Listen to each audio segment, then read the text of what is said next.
It was January 2013, and I was a champion. Yes, in January of 2013, I had the great pleasure of winning on the game show, Let's Make a Deal. Yes!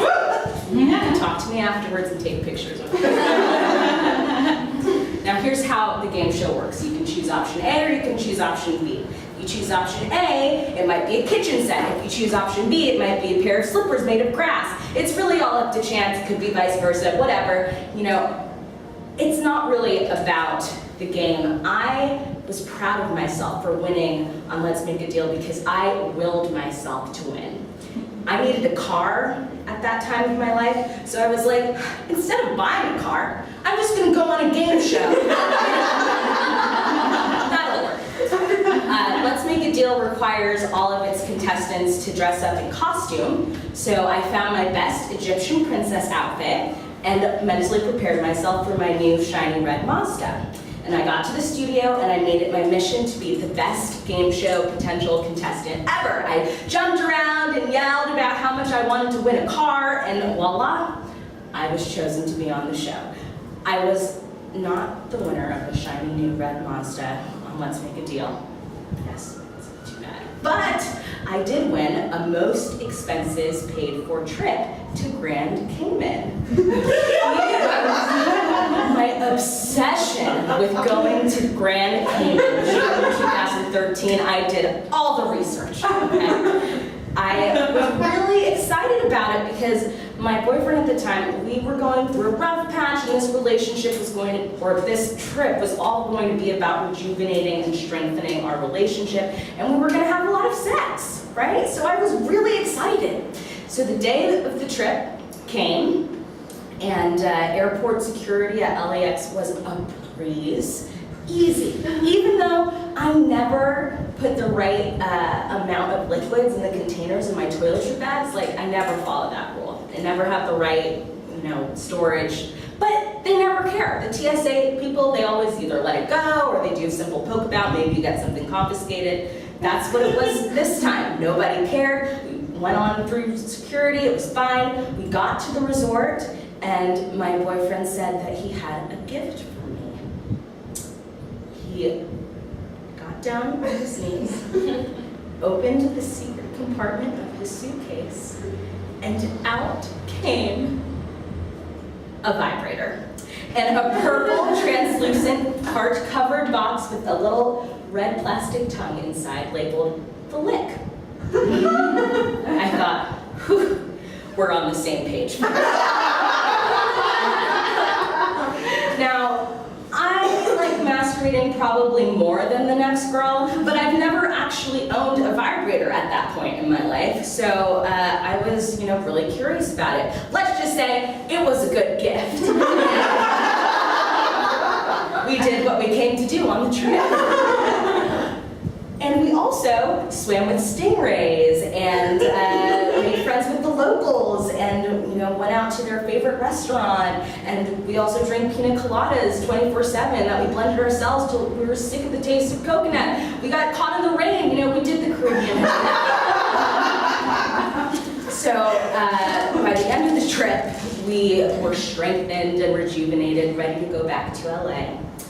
I packed the Lick in my toiletry bag because I wanted to make sure that it came home with me and my belongings for future use, right?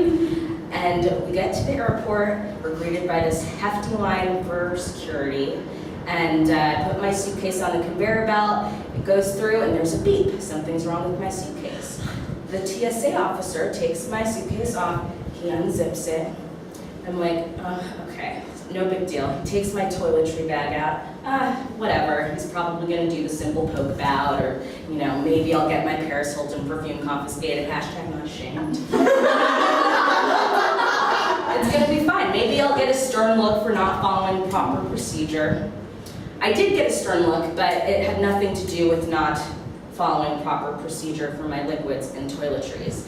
He unzipped my toiletry bag, this squat, stink-faced TSA man, and took out the Lick. "What's this?" he said, holding the translucent purple hard-covered box labeled The Lick.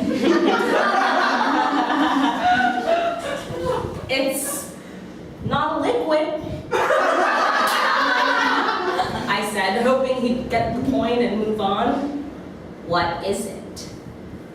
Clearly, he knew what it was. Tell me what it is. There was an old lady getting bags, she was getting help with her bags, being put on the conveyor belt. I started to grow hot and my heart started beating fast. It's a toy. What kind of a toy? A personal toy. I said, I don't know why I couldn't say it. Why I couldn't bring myself to say it. Maybe it was the lady, getting her bags, or maybe it was the family up ahead with their matching Cayman Islands t-shirts. Or maybe it was the embarrassment at not following procedure. The procedure that shames women for exploring all ways to enjoy sex, even on their own. The man grumbled, put my vibrator back in my toiletry bag, zipped it. I quickly gathered my belongings and headed to the seating area. And we laughed about how my toiletry disobedience had finally gotten me into trouble.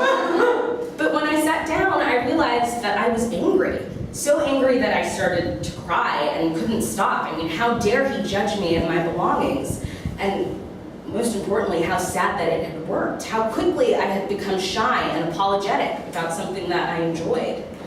When I got back to the States, I told the story to my friend, and she was like, I'm sorry, but why do you need a vibrator?